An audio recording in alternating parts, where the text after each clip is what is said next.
Hi friends, welcome to my channel. Daily వీడియోని miss అవ్వకుండా చూడాలి అంటే ఇప్పుడే మన ఛానల్ ని సబ్స్క్రైబ్ చేసుకోండి. ఇక గుప్తా గారు బయట గార్డెన్ లో అయితే అటు ఇటు తిరుగుతూ అయితే ఆలోచిస్తూ ఉంటారు. ఎలాగైనా సరే ఆరు పాపకి తన పూర్వ శక్తులు తిరిగి రావాలి. అప్పుడు మాత్రమే ఆ ప్రచండాన్ని ఎదుర్కొనే ధైర్యం తనకి వస్తుంది. ఎలాగైనా సరే ఆరు పాపకి తన శక్తులు రావాలి. ఇప్పుడు ఎలా అని అటు ఇటు తిరుగుతూ ఆలోచిస్తూ ఉంటాడు.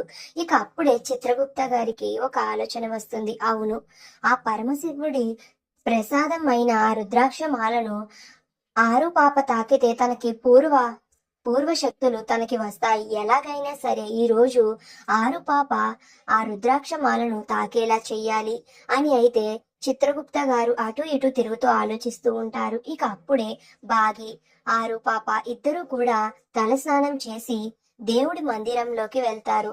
ఇక అప్పుడే చిత్రగుప్త గారు చాలా సంతోషపడుతూ ఆతృతగా కిటికీలో నుంచి ఏం జరుగుతుందా అని చూస్తూ ఉంటారు. ఇక ఆరు పాప దేవుడి పటాలకి ఉన్న పాత పువ్వులన్నీ తీస్తూ ఉంటుంది తప్ప అక్కడే ఉన్న రుద్రాక్షని మాత్రం టచ్ చేయదు.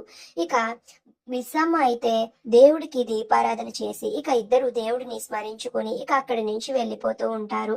ఇక అప్పుడు చిత్రగుప్త గారు చూసి చాలా బాధపడుతూ, జగన్నాథ, ఇలా చేసావేంటి తండ్రి? ఈ రోజు ఆ రుద్రాక్షమాలను ఆరు పాప ముట్టుకుంటుంది అనుకున్నాను, ముట్టుకోకుండా చేసావేంటయ్యా? నువ్వే ఏదో ఒకటి చేసి పాప ఆ రుద్రాక్షను ముట్టుకునేలా చేయి తండ్రి అని చిత్రగుప్త గారు ఆ పరమశివుణ్ణి వేడుకుంటూ ఉంటారు. ఇక అప్పుడే గట్టిగా గాలి వేసినట్టు ఉరుములతో మెరుపులతో కూడిన గాలి అయితే వేస్తుంది.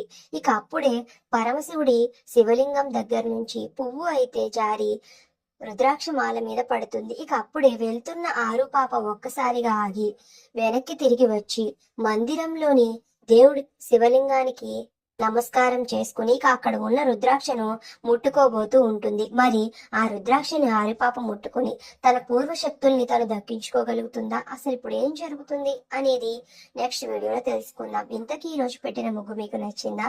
నచ్చితే ఇప్పుడే ఛానల్ ని సబ్స్క్రైబ్ చేసుకోండి.